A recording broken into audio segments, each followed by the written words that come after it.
abatuuze b'e Kasangala bikamba buulire ffe Goma tugenda kulonda Anifa Nabukeera olw'ensonga zaffe era Nabukeera Goma gwe manya agenda kufunayo 8 ku 10 kubanga emirimu gye tugirabye ewaffe e Goma Nabukeera yakwata ebitanda 25 n'abiteeka mu ddwaliro n'akwata emifaliso 25 n'agiteeka e Goma n'agenda mu ddwaliro Ennyanja n'atuwa emifaliso 20 n'atuwa n'ebitanda 2 ng'alwanirira bulamu bw'abakyala abazaala buli kyale eyo emiruka egyaffe giri 5 buli muluka gulina tenti ya Nabukeera n'obutebe bwamu kitegeeza n'emirimu egisookerwako yagikwatako.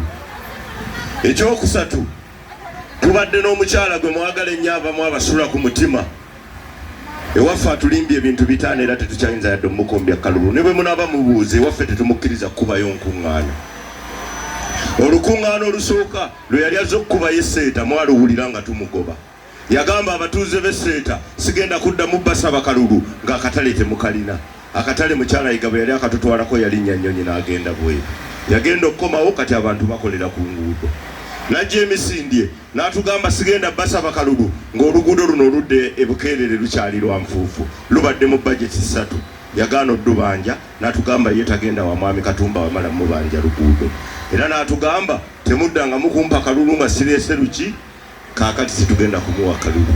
N'ekisembayo be baana ewaffe bazaalimba okuwanga sikaala n'abalimba nga mwe muli n'abantu baffe abaatemulwa ng'ono wa Space e Buddugala abaana ab'Anifa bwe yajja n'abasomesa emyaka 3 ne tusalawo kati katugende n'Anifa omubaka ow'ebikolwa ate atali mubaka wa ntalo. Eyo y'ensonga ezaffe zigenda otuweesa Anifa akalulu ajja atuyambe kuba tetuyinza kukyusa ggwanga lino nga mwami Museveni atutuddeko na mundu ate n'omulala najja n'atulimbalimba n'akapapula ke tulinako amaanyi.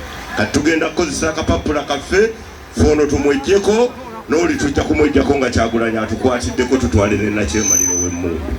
Ebyo bye bigambo byaffe ffe Bannagoma twasazeewo ng'ennaku z'omwezi 15 bwe tumala okugolola Kyagulanyi ku mmeeza ey'okubiri tugenda kugolola Anifa Kazindaalo. Tweddireyo twetuulire tulinde ekiddirira ate naye tumulabe emyaka 5 atuweereze. N'ebigambo ebyo ab'e Kasangala bijjana mutwegatteko tulonde Anifa omubaka w'ebikolwa atali wa ntalo atali wa bigambo ate kyayogera ng'akituukiriza. Ssaabasajja Kabaka wange.